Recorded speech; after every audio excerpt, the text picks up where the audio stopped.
자, 그러면 이제 전공 B 관련된 내용을 이제 풀어보겠습니다. 자, 1번 문제 보죠. 자, 가로안에 기역에 공통으로 들어갈 용어를 쓰고 가로안에 니은에 공통으로 들어갈 용어를 쓰시오. 이렇게 있거든요. 여기 보시면 알겠지만 기입형 문제가 최근에 이렇게 많이 나와요. 역교원도 있고 뭐 한국사도 있고 그렇게 나오는데, 자, 일단 첫 단락을 좀 보겠습니다. 자, 20세기 후반의 포스트 모더니즘이 대두와 함께 영국 역사 연구 대상은 거대 역사적 기억이 아닌 민중의 구체적인 생활의 모습으로 전환되었다. 많은 역사가들이 역사적 기억에 매몰되어 있던 개인 혹은 집단을 통해 과거 민중들의 세계를 추적하기 시작했는데, 이러한 역사 연구에 장애가 되었던 개별사의 대표성 문제다. 이렇게 있고요. 자, 기억에 들어갈 것이 뭐냐면 그 구조죠, 구조. 구조라는 건 제가 강의 시간 때 몇 번 얘기했지만 두 가지 측면이 있죠. 눈에 보이지 않는 거와 그다음에 눈에 보이는 거. 요게 합친 게 구조예요. 예. 표면적인 거와 그 표면적으로 이제 뭐냐 그걸 움직이게 하는 그 원리나 법칙 이런 것들을 합쳐서 우리는 구조라고 한다. 예. 근데 구조를 너무 강조하다 보면 구조 속에 속해 있는 인간을 못 보죠. 그러다 보니까 인제 나중에 포스트 모더니즘의 영향을 받아서 미시사가 인제 활발화되면서 이 구조 속에 매몰되어 있는 인간을 보기 시작한 거야. 개인 이런 것들을 이제 보기 시작하면서 인제 했는데, 문제는 이제 이런 개별 사회가 얼마나 일반화되고 법칙화됐는가, 그러니까 보편적인가를 볼 수가 없죠. 이건 또 인제 미시사의 문제점이긴 하죠. 자, 그래서 무어의 지적처럼 사소한 역사의 생산을 피하기 위해 개별 사회에 대한 탐구가 더 큰 범위의 사건 및 상황의 이해로 연결됐다. 원모의 연구 방법론을 하나 합법했다. 자, 여기에서 이제 니은에 들어갈 그 학문 관련된 내용을 알 수 있는 게, 이게 일루학이라는 걸 알 수 있는 게 이게 기어츠라는 사람이죠. 기어츠. 기어츠, 인류학 관련된 내용이죠. 원래 기어츠는 역사학자가 아니라 인류학자예요. 인류학자. 예. 이 사람이 연구한 게 뭐냐면 이제 발리섬의 수탑 싸움인데, 자, 이걸 바탕으로 해서 이제 뭐냐면 문화의 해석이라는 그 책을 냈어요. 예. 그래서 이게 나중에 이제 방법론 쪽으로 신문사에 영향을 줬다고요. 특히 기어츠가 이제 제시한 두꺼운 묘사란 뭐냐면 어떤 대상이든 한 가지 의미만 부는 게 아니라 여러 가지 의미를 이제 부여하는 거죠. 다양하게 해석을 하고, 이게 이제 두꺼운 묘사, 예, 치밀한 묘사 요 관련된 내용인데, 요런 게 신문화 형성에 큰 영향을 줬다. 이렇게 기억을 해 주시면 되고, 요 내용들은 이제 남색책만 열심히 읽으시면 풀 수 있는 부분이에요. 예. 그래서 요즘에 뭐 사학사 관련된 문제가 2 점짜리 문제도 이렇게 많이 나오거든요. 특히 뭐 기입형 형식으로 이렇게 기읍과 니은에 뭐가 들어가 있냐 이런 식으로 나오니까 꼼꼼하게 키워드 중심으로 공부를 해 주시는 것도 좋을 것 같습니다. 자, 그다음에 인제 2 번을 볼게요. 자, 가로 안에 기획에 공통적으로 들어갈 내용을 쓰고 나의 참고에 가로 안에 니은의 용어를 쓰시오 이렇게 있거든요. 자, 여기 보면 이 꽁드레스, 르소 뭐 이런 사람들, 이런 사람들은 대개 보면 이 계몽주의 시대 때 활동했던 사람이죠. 그래서 여기 보면 여기 기획에 들어갈 것이 뭐냐? 이성이죠, 이성. 계몽주의는 이성을 상당히 강조하잖아요. 인간은 이성적인 존재고 불합리한 점을 개선하면 역사는 진보한다. 이런 믿음을 공유하고 있는 합리주의적인 어떤 믿음을 갖고 있는 사람들이 계몽주의자들이죠. 그래서 제가 모의고사 때 이성 관련돼서 키워드 한번 낸 적이 있어요. 예. 그래서 있고, 그다음에 인제 여기 보면 두 번째 질문이 이제 뭐냐면 "나를 참고하여 가로안에 니은에 들어갈 용어를 쓰시오." 자, 여기 보면 신의 존재에 관련된 내용이 있는데, 여기 루스가 이제 신의 존재를 어떻게 이제 했는가를 이제 에미는 책에서 어떻게 밝혔냐면 "나는 신이 존재하고 있음을, 게다가 신이 스스로 존재하고 매우 확실히 알고 있지." 이게 이 사람은 신의 존재를 알고 있는 거야. 유신론자죠. 자, 요게 뒤에 보면, 자, 신의 섭리는 인간을 자유롭게 만드는데 이는 인간이 악을 행하는 건지 아니면 선을 선택하도록 하는 것 하기 위함이다. 자, 근데 여기 보면 신의 섭리는 아주 인간을 자유롭게 만들었다는 거야. 이걸 보통 신을 간은 이제 신간하고 좀 다르죠. 신의 존재 여부가 얘기할 때 보통 우리가 기독교적인 어떤 그 신 하나님과 관련된 내용을 언급하잖아요. 그래서 하나님, 신이라는 존재가 인간에게 죄를 지으면 처벌하고, 그다음 뭐냐면 올바른 일이라면 상을 내리는 그런 존재잖아요. 근데 그러니까 이제 신은 악을 하지 않고 선을 유도하는 게 신의 역할이고, 이걸 이 악인지 선인지는 자신의 도덕적 판단을 위해서 결정되는 거잖아. 근데 여기 보면 인간의 악을 하는 건지 선하더라도 하긴 인간한테 모든 걸 이제 맡기는 거. 내가 악한 건지 선한 건지 신은 그 간섭하지 않겠다. 그 논리잖아요. 그러니까 종전의 어떤 기독교적인 신간에 벗어나서 새로운 신간을 창시했다. 이렇게 보시면 되는데 이걸 뭐냐면 이신론이야. 그러니까 이신론이라는 것은 기독교적 신간이 어떤 인격신을 이제 가정해서 도덕적인 판단을 하는데 초점을 맞춘다면서 이 사람은 그 이신론은 어떤 도덕적인 판단이 아니라 신한 존재는 인격신이 아니 그러니까 인격신이 아니라 어떤 원리와 법칙이고 도덕적 판단을 하지 않는다는 거죠. 그냥 스스로 그렇게 돌아가도록 만드는 거야. 우리가 기계가 만들면 기계가 프로그램에서 돌아가는 것처럼 신도 이 세계를 만들고 그 원리에 의해서 돌아가고 신조차도 그 원리와 법칙이고 그 원리와 법칙이 어떤 이제 세상의 모든 것들을 판단하고 가치 판단해서 얘를 나쁜 거 좋은 걸 판단해 갖고 상과 벌을 주는 그런 존재가 아니라는 거죠, 인격시적인 존재가. 그래서 요런 것들을 인제 있고 이걸 이제 알 수 있는 것이 요 내용이고요. 그 앞부분도 알 수 있죠. 예. 그래서 의지도 있고 능력 있는 존재, 스스로 위해 움직이는 존재, 결국 이 존재가 무엇인 간에 우주를 움직이고 만물의 질서를 부여한 자는 나는 신앙한다. 우주를 움직이고 만물의 질서를 부여한 자. 그래서 요것을 볼 때 기계론적 세계관을 가지고 있다. 그리고 이런 것들에 다 신이라는 것은 인격신이 아니라 그냥 기계에 따라 움직이는 것처럼 프로그램에 따라 움직이는 것처럼 그냥 도덕적 어떤 가치 판단 없이 인간을 내버려 두기 때문에 인간은 악과 선을 선택할 수 있다. 이런 논리예요. 자, 이신론에 관련된 내용은 예전에 기출문제 나왔어요. 그래서 요것도 뭐 그렇게 어려운 문제는 아니라고 생각하거든요. 그래서 이신론 관련된 내용 좀 기억을 해 두시면 되고요. 기계론적 세계관과 관련돼 있다. 또 연결시켜서 보시면 될 것 같아요. 자, 3 번인데 3 번은 요건 약간 어려운 거예요. 네. 어려운 건데 요게 인제 그 보통 우리가 기본서가 볼 수 있는 그런 거에서 그 풀 수 없는 문제들이 되게 많거든요, 요 문제가. 그래서 내용을 좀 볼게요. 이거 아마 쿨링 무역하고 관련돼 갖고 내용 교수님이 내신 것 같아요. 그래서 이제 논문 관련된 내용에서 한번 내신 것 같은데 보겠습니다. 자, 다음 자료를 읽고 작성 방법에 따라 서술하시오. 우리나라는 기획을 설치한 초기에는 외국 선박이 들어와 거래하고자 할 경우에 거의 20척입니다. 기획에서는 외국 선박이 도착하면 소고기와 술로 유도했는데 이들 아행으로 바뀌었다. 그래서 이제 명과 간섭으로 이어져 이들 13행이었는데 권력총의 양행이 20가가 되었다. 이렇게 인데 기획이 이게 뭘까요? 기획이. 요게 기획에 들어갈 것은 해관이죠, 해관. 해관. 우리가 이제 강희제 때 청계령을 내 가지고 바닷길 다 막았잖아요. 근데 강희제 말년에 전해령을 내렸어요. 이걸 풀었어. 예.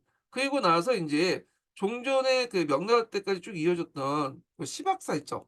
이 시박사의 정통을 계승해서 해관이라는 걸 만들었어. 그래서 해관을 4 군데 뒀죠. 4 군데. 그러다 관룡제 때 이제 월해관, 강동 지역에 있는 해관으로만 딱 굳혔잖아요. 자, 그래서 이제 요 관련된 내용인데 그래서 나중에 관룡제 이후에 그 월해가는 그곳을만 두고 거기에 해외 무역을 간정했고요. 근데 그때 당시에는 어떤 또 사고방식이 있냐면 양이든 오랑캐고 짐승이기 때문에 직접 상대 안 한다. 그래 가지고 간이 직접 서양 오랑캐와서 상대하는 게 아니라 중간에 그걸 상대할 수 있는 기관을 하나 뒀죠. 기관이라기보다는 상인 집단을 뒀어. 이게 뭐냐면 공행이야, 공행. 자, 공행의 출발점은 어디에 있었냐면 양행에 있었어요, 양행. 이 양행이라는 것은 어떤 사람들이냐면 여기 양자가 서양 양자잖아요. 요거 보면 서양 양자이고 여기가 그 상인들 할 때 상인적으로 행위라고 하죠. 그러니까 서양 물건을 치는 다루는 상인 집단들 얘기예요. 상인 집단들. 그래서 이 양행은 중국 상인들 중에 서양 물건, 양화를 취급하기 위해 설립된 것이 양행인데 이 양행들이 이제 모여 가지고 뭐가 만든 공행이 만들었어. 예, 공행. 그러니까 양행하고 공행은 다른 거예요. 예. 그래서 양행은 중국 상인들이 이제 그 서양 물건을 다루기 위해서 만든 그 상인 집단이고 그 양행들이 모여 가지고 이제 뭐냐면 만든 게 공행이다. 이 공행은 이제 일종의 독점 무역 특정 특권을 주죠. 이 공행, 이 공행 내용 있죠. 예. 그래서 요렇게 기억을 좀 해 두시고요. 자, 근데 신동계 내용에서는 아까 오류가 있어. 공행 내용을 양행처럼 서술하는 부분이 있거든요. 예, 제가 이제 지적했는데 양행은 공행하고 좀 다르다. 양행이 모여서 공행이 되는 거지만 공행은 아까 정부에 의해서 이제 그 뭐냐면 무역 독점권을 받은 거고 양행은 원래 그 약물 그러니까 서양 물건을 취급하는 상인 집단이다. 이렇게 좀 기억을 해 주시면 될 것 같고요. 자, 그다음에 난징 조약 이후에 개항장에 외국 상인들이 자유롭게 무역할 수 있게 되자 이들은 도울 협력자가 필요했죠. 왜냐하면 외국 상인들은 이제 중국어나 중국 간습이나 무역 문화를 모를 거 아니에요. 그러다 보니까 인제 직접 중국인을 상대할 수가 없죠. 그래서 도중에 낀 상인 집단이 있는데 이들 뭐라고 하냐면 매판이라고 해요. 매판. 음. 매판. 음. 그래서 매판이고 이렇게 매판 행위를 통해서 이제 형성된 자본을 매판 자본이라고 해요. 매판 자본. 그래서 보통 이 매판 자본들은 이제 절강 지역 중심으로 해 갖고 형성된 집단이고 장개성이 통치할 때 장씨 집안 4대 집안이 있었죠. 4대 집안 중에 공상이를 필두로 한 그 집안이 있어. 공씨 집안. 이 공씨 집안이 절강 자본의 어떤 대표적인 매판 자본들이거든요. 예. 그래 갖고 인제 있고 이 매판은 단순히 초창기 때는 단순히 외국 상인들 끼고 대신해 갖고 외국 물건을 파는 상인이라고 하지만 나중에 이들이 외세와 결탁되면서 매국노의 어떤 대명사 정도 이렇게 나중에 의미가 바뀌어져요. 자, 이때 매판 자본들을 끼고 인제 하게 되는데 이때 매판 자본들에 의해서 만들어진 게 뭐냐면 태고 양행이에요, 태고 양행. 자, 양행이면 이게 뭐냐면 이때 이제 서양 회사죠. 서양의 물건을 파는 회사. 그래서 서양의 물건을 아니 양행은 이제 뭐냐면 서양의 서양의 어떤 회사인데 이것을 이제 뭐냐 서양에서 쓴 어떤 물건을 파는 회사라는 양행이죠. 그러니까 여기는 중국인인데 서양의 물건을 파는 거고 여기 태고 양행이라는 것은 이제 뭐냐면 아시아나 유럽 교육 중개 그다음에 무역업, 기성운 등 기성운행 등을 이제 목주고 이 외국 상인들이 설립된 회사가 양행이고 실제 여기 실무자들은 이제 중국인 말판들이 했다 이렇게 보시면 돼요. 예. 그래서 외국 상인들이 성립됐고 그다음에 주로 아시아와 유럽의 교육 중개, 무역업, 기선 운행 등을 목적으로 했고 그다음에 요 실제 운영은 매판들이 이제 주로 했다는 거 좀 기억을 해 두시면 될 것 같고 여기에는 이제 서양의 물건을 중개한 중국인 상인 집단 이런 해서 의미가 다르죠. 근데 이 양행 그러니까 이런 외국사 자본에 의해서 만들어진 양해는 그때그때마다 좀 약간 역할이 달라져요. 이게 논문책에 나와 있거든요. 근데 여기는 개항장 주변 남진 조약 이후에 이제 개항장 전후에 관련된 내용이기 때문에 교육 중개라든지 무역업, 기선 운행 등 목적으로 했다. 나머지 인제 고 그 외에도 이제 점점 시간이 지나면서 은행업도 하고 그다음에 철도도 만들고 여러 가지 역할을 해요. 예. 그래서 이런 것들 좀 기억을 해 두시면 될 것 같아요. 예.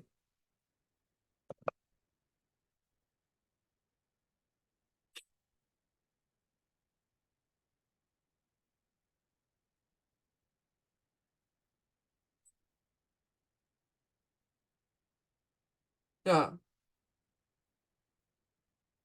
내용이 있고요.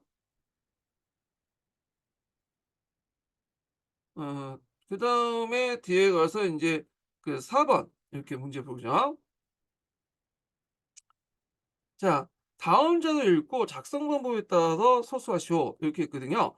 요거는 고대 그리스 문제인데 뭐 그렇게 어려운 문제는 아니에요. 예전에 기출에 나왔던 것도 있고 하고 하니까 자, 여기 삼국의 그리스 세계에 도입한 전술을 모사하고 있다.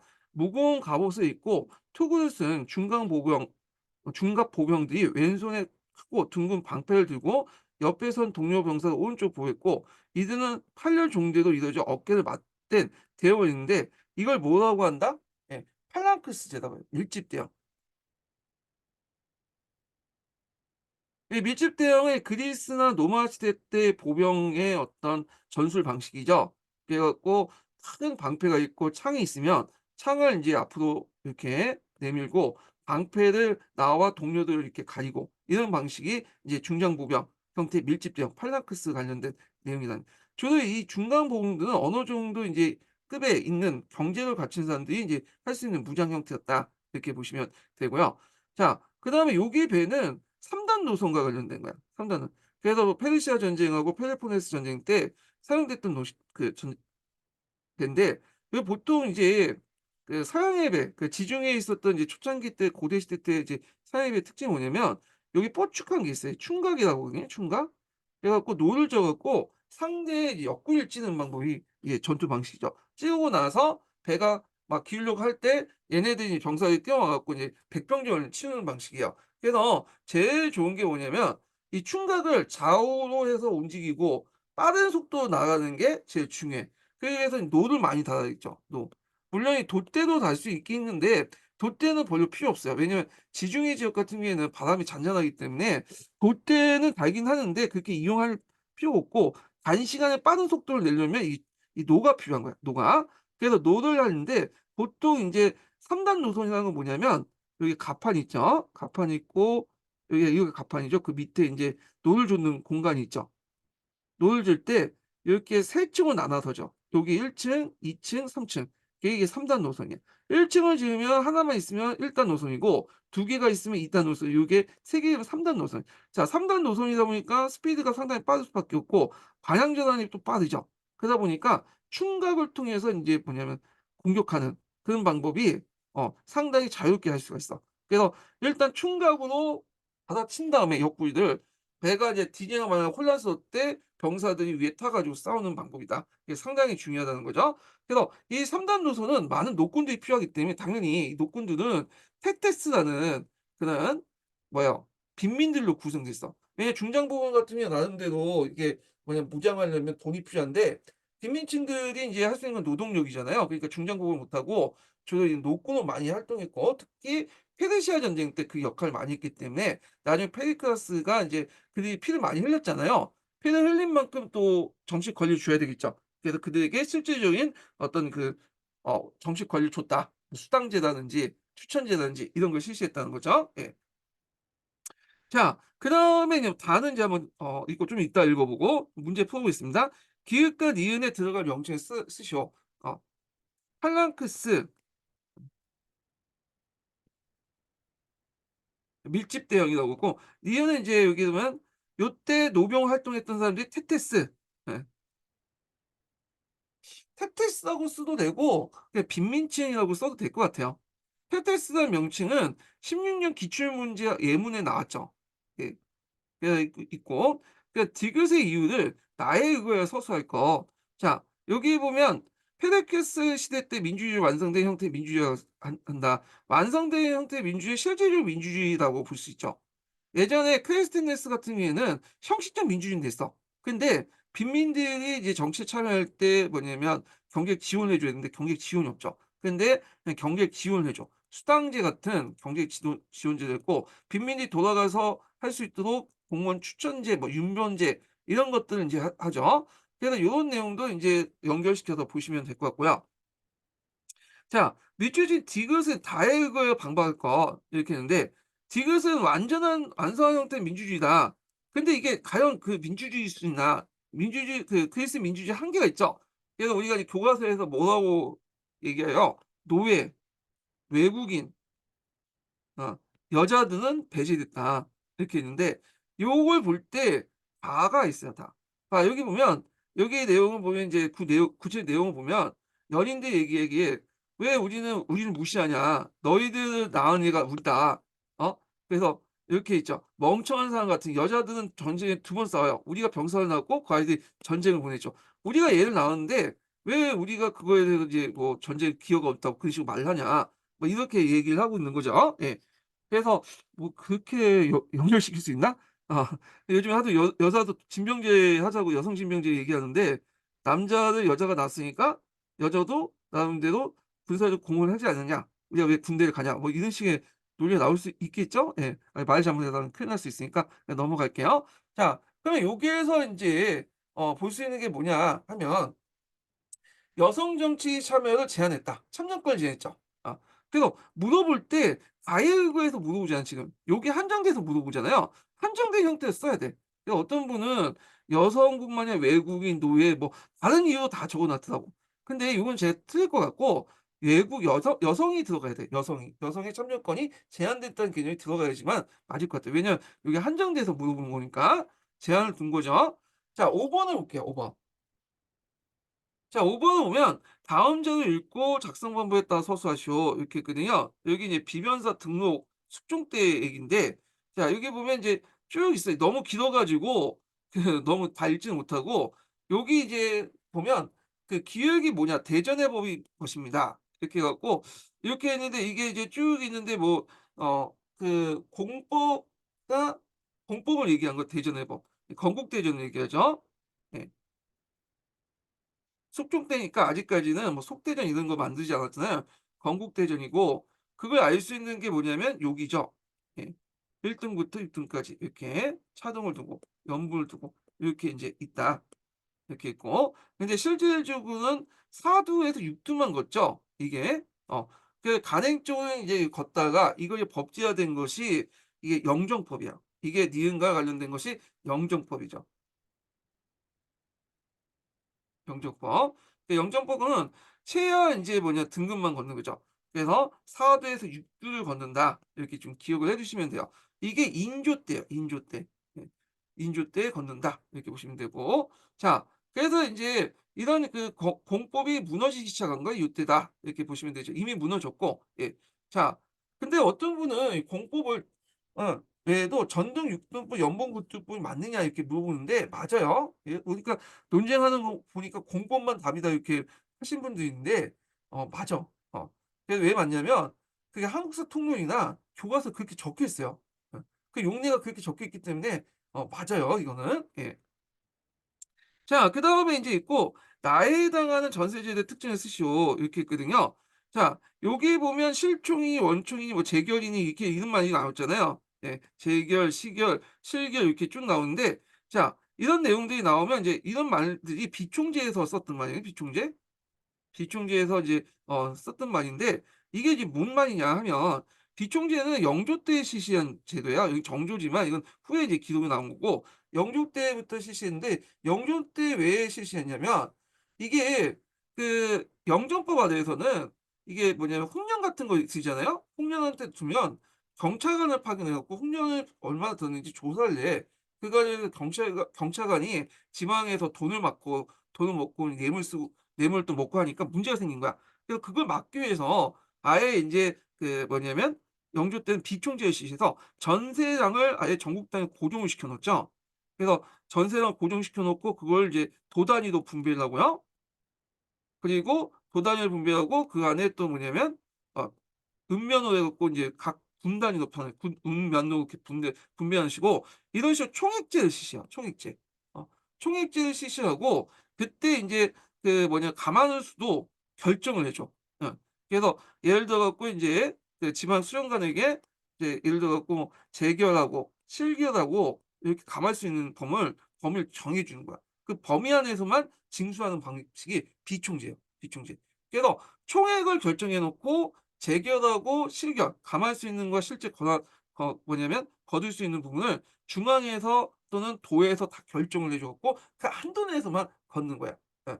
그런 것들이 인제 주 내용인데 이게 비총지의 특징이다라는 걸 좀 기억을 해 두시고요. 자 비총지의 특징 관련된 내용은 나중에 제가 예전에 공군형 기출문제 때 분석 때 해 놨거든요. 그거 참조해 주시면 될 것 같아요. 자 아까 인제 그러면 어떤 특징들이 있나 요걸 좀 보면요. 자 여기 보면 인제 여기 비총지의 특징이 있는데 예 자 경찰관 파견을 폐지한다. 왜냐하면 경찰은 많이 많았잖아. 중앙에서 인제 직접 가 갖고 여러 가지 훈련이라든지 이런 것들을 살펴본 과정에서 여러 가지 뇌물이라든지 이런 것들이 많기 때문에 폐지됐고요. 그다음에 매년 호주에서 그의 농지 사항을 참고하여 비교해 세액 감면 대신 급제결과 부과된 실결 총수를 정하죠. 그래서 총액을 결정하고 그 안에서 급제결하고 총수까지 결정해. 그리고 그걸 이제 도나 면으로 해 갖고 또 나눠서 이렇게 나눠 주죠. 그 호주에서 정해진 급제 결수에 따라 가급이 다시 각 면이 재결수, 시결수를 한다. 이런 것도 좀 기억을 해 주시면 되고요. 각 읍이 수령이 가구의 수령이 간내 답form하여 제시 사항을 감사에 보고한다. 그래서 정차관이 그 역할을 했던 것을 이제 수령이 하는 거야. 예. 그 수령이 간내 경계를 답form하여 제시 사항을 감사에 보고한다. 이 내용들 좀 보시면 되고 요게 예 이렇게 있죠. 그래서 이제 요런 내용들을 가지고 있다. 그래서 다시 정리하면 총액을 결정한 다음에 중앙에서 재결과 실결까지 다 결정하죠. 그리고 요걸 수를 도 단위로 이렇게 보내고 도에서 또 군, 읍, 면 단위로 이렇게 보내면 여기에서 또 수령들이 이게 뭐냐면 정하고 답사하고 답변해서 이제 깎아준다. 이런 내용이라고 보시면 될 것 같아요. 그래서 이렇게 있고 어떤 분은 총액제를 실시했다. 이것도 답이 아니냐. 맞죠? 비총제가 총액제예요. 근데 이거는 총액제 비총재뿐만 아니라 전세뿐만 아니라 군총재라든지 한국 한총재라든지 그 당시 한국이라든지 군정에도 실시했던 전반적인 세제 특징이거든요. 근데 여기 물어보는 비총재의 특징을 물어보는 거예요. 지금 물어보는 게 자, 나이에 해당하는 거잖아요, 이 비총지의 특징. 그러니까 이 총액제라는 범위는 너무 넓어. 그러니까 요게 한정해서 보면 요기에 대한 구체적인 내용을 쓰는 것 같거든요. 예. 그래 가지고 요거는 좀 아닌 것 같아요, 제 생각에는. 이게 너무 답안이 넓어요. 맞긴 맞는데. 자, 그래서 이 비총지에 관련된 내용은 09년 기출문제에 한번 언급됐었고요. 요거 한번 다룬 적이 있어요, 제가 기출문제 분석에. 그래서 자세한 부분은 그 부분을 읽어 보시면 대충 아실 거예요. 예. 자, 그래서 이렇게 있고 그다음에 넘어가서 6번 문제를 보죠, 6 번. 6번 문제는 인제 당나라의 어떤 그 국위부터 해서 당나라 때까지 관련된 내용이죠. 자, 여기 보면 볼게요. 다음 자를 읽고 작성 방법에 따라 서술하시오. 이렇게 있는데 일단 출처를 보면 자치통감이죠. 네. 일단은 송나라 자치통일 북송 때까지만 역사를 기록했잖아요. 그 북송 이전의 역사라는 걸 알 수 있죠, 통사니까. 예. 여기에서 인제 기간이 단정돼 있고 그다음에 대충 이제 보니까 문명태후가 나오죠. 문명태후. 문명태후는 그 누구냐면 호문제 아시죠? 호문제. 호무제. 아니 북의 시기 때 호문제의 이제 뭐냐면 할머니인가 어머니인가 그래요. 그래서 호문제가 나이가 어린 나이에 즉위했기 때문에 문명태후가 한 8년 정도 이렇게 뭐냐면 이렇게 통치를 했거든요. 수용천천했어요. 그래서 호문제 초창기 때 정책은 다 문명태후의 정책이에요. 그래서 문명태후가 이제 했던 게 그 유명한 군전제를 실시한 거죠. 근데 군전제를 실시하려면 백성들 정확히 알아야 되겠죠. 그래서 이제 실시된 게 삼장제예요. 삼장제. 예. 그리고 이 삼장제에 따라서 이제 군주제를 실시한 다음에 그다음에 인제 세역제라고 하긴 드는데 하여튼 세역을 징수했죠. 야, 별다른 인제 용어가 없다 보니까 세역제로 할게요. 자, 그래서 인제 여기 들어가면 기역에 들어갈 게 뭐냐 기입형 문제인데 3 장이죠, 3 장. 그래서 기획에 공통된 틀은 명칭을 쓰고 그 내용을 가해의에 쓰시오. 그래서 여기에 내용을 이제 읽어 보시면 이제 되는데 요 내용이 있죠. 왜 3 장이냐? 당장, 2 장, 인장 3 장을 썼다. 그래서 3 개의 장이 있기 때문에 3 장이다. 이렇게 인제 보시면 되고 그래서 오가를 1, 2로 하고 오지를 1 당으로 하고 그걸 각각 인장, 2 장, 단장 요렇게 인제 했다. 요렇게 인제 해서 3 장제다. 호적의 작성이나 조세 징수, 요구역의 징발, 치안 유지 등등을 담당했는데 이 삼정제 관련된 내용은 예전에 객관식 때 한번 나왔어요. 예전에. 예문으로 이렇게 지문으로 나왔거든요. 저도 인제 기출 거기 뭐냐 모의고사 문제 많이 다뤘고요. 예. 자, 그다음에 다시 들어가서 인제 두 번째 질문부터 볼게요. 자, 밑줄친 디귿에 대한 밑줄친 니은의 입장을 쓰시오. 이렇게 했거든요. 자, 요게 인제 여기인데 일단 이제 이 시기가 이제 어떤 시기냐면 그 당시 무가 이제 집권했던 그 전후의 시기예요. 원래 춘추 축천무죠. 축천무. 여기 축천무인데 축천무는 이제 그 당시 그 원래는 이제 당 고종의 이제 항우라고 알고 있지만 실제로 이제 처음에 궁에 들어갈 땐 고종의 항우로 들어간 게 아니라 당태종의 후비로 들어간 거야. 예. 그래서 이제 있는데 강태종은 이 추천문을 그렇게 총애하지 않았다고 그래요. 예. 그런데 이제 강태종이 이제 보면 아플 때 강태종의 아버지 그 아들 고종이죠. 고종이 이게 들락거리면서 이제 문병한다고 이제 가면서 왔다 갔다 했는데 이때 옆에 있었던 이 축천무를 보고 반했던 거야. 그래서 강태종이 죽은 후에 축천무는 그 당시 관례상 그 당시 비군이가 돼 갖고 이제 절에 갔는데 고종이 축청문을 끌고 와 가지고 뭐냐면 자기 후궁으로 삼은 거죠. 예. 근데 문제는 고종이 왕후가 있었다는 거죠, 왕후가. 그래서 왕후가 있었는데 그 당시 인제 왕후가 있었어요. 예. 이 왕항우는 이제 강농 집단의 이제 집안 출신이 광농 집단이죠. 그런데 이 사람이 있었는데 이 사람이 아기를 생산을 못했어. 그리고 이따가 이 축청무가 이제 아기를 생산했죠. 아기인데 이제 아들을 생산한 거야. 아들이 중요하죠. 예. 자, 근데 아들 생산을 좀 못하는데 요게 축청무가 아들을 생산했던 후궁이. 그러니까 얘가 지위가 올라가겠죠. 그러니까 이제 축청무는 물론 아들이 생산됐다고 해서 죄도 없는 왕아를 폐할 수는 없잖아요. 그 자작극을 부려. 네, 이걸 보고 참 놀랐는데 어떻게 했냐면 자기 아들을 뭐라 그럴까요? 이렇게 이제 죽인 거예요. 그래서 이제 포대기가 있으면 요걸 이제 입을 막아 가지고 그냥 숨을 못 쉬게 해서 죽여 버린 거야. 그리고 뭐냐면 이게 왕아웅의 측시 왕아우가 시켜서 죽었다, 내 자식이. 그렇게 이제 막 울고 불고 한 거야. 그러니까 고종이 화가 나 갖고 얘를 폐위시킨 거야. 예. 그래서 하여튼 근데 당혹한 사람이죠. 이 사람이 자기 아들을 한 두세 명 더 죽였어. 보통 어머니로서 인제 할 수 없는 행동이죠. 근데 요즘에 신문을 보니까 그 사람 되게 많긴 하더라고요.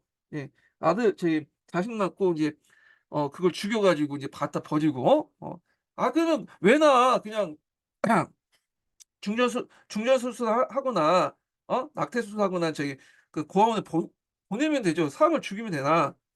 근데 그렇게 해 갖고 했는데 거기에서 인제 뭐냐면 축천무가 왕아웃 표현시킨 다음에 모약을 써 가지고 자기가 뭐냐면 인제 그 항우가 된 거죠. 예. 그 과정에서 이제 이 사람을 반대하는 사람들이 많아. 당연히 어떤 사람들이 반대했겠어요. 어 이 장송무기 같은 사람 있죠. 이 장송무기가 나오는데 장송무기 같은 강령 집단들이 되게 반대했어. 예. 왜냐면 추천무는 뭐 어디 듣보잡 같은 집안 출신이거든. 예. 그러니까 이제 막 반대했고 그러니까 인제 이거에 대해서 상당히 측정부 입장에서는 안 좋게 생각하죠. 그래서 이 사람이 나중에 항우가 되고 그다음에 정권을 잡자 당연히 이 장송무기를 비롯한 많은 사람들을 어떻게 다 어 쳐내고 누굴 이제 등용했냐면 상동 지방 출신의 신진 관료들이 권력을 장악하게 돼요. 그래서 원래는 이 그 강령 집단들은 그 처음에 나라에 올 때 없어져야 하는 인간들이었어요. 원래 이제 당나라가 만들어지면 특징이 뭐야? 중국 왕조가 있는데 건국 집단이 다 수총당하잖아요. 그런데 이제 이세민은 좀 약간 정이 있었는지 그래 놔뒀는데 이걸 누가 했다? 네. 그 측정부가 한 거야. 그리고 상동 지역의 사람들 적극적으로 등용했다. 이렇게 보시면 될 것 같고요. 그때 등용하는 방법 중에 하나가 가고제도죠. 그래서 가고제도를 적극적으로 이용해 갖고 이들을 많이 등용했다, 상동 지방 출신들을. 예. 그래서 당나라 중기 때 귀족들은 이게 문벌 귀족들은 인제 뭐냐면 그 관령 집단이 아니라 이 상동 귀족들이야, 상동 귀족들. 예. 그래서 인제 요 내용들 파악을 해 두시면 될 것 같다. 그래서 이거는 그 당시에 인제 중국의 그 당나라의 지배 세력 교체와 관련된 내용이에요. 그래서 문제는 그렇게 어려운 건 아닌데 한문 세력을 좀 해석하는 데 좀 어려움이 있죠. 이거는 기본서 정도만 읽으시면 그냥 웬만하게 그냥 대충 풀 수 있는 부분이에요. 예. 그래서 이렇게 있고 자 그다음 7번 문제를 보겠습니다. 7번 문제. 예.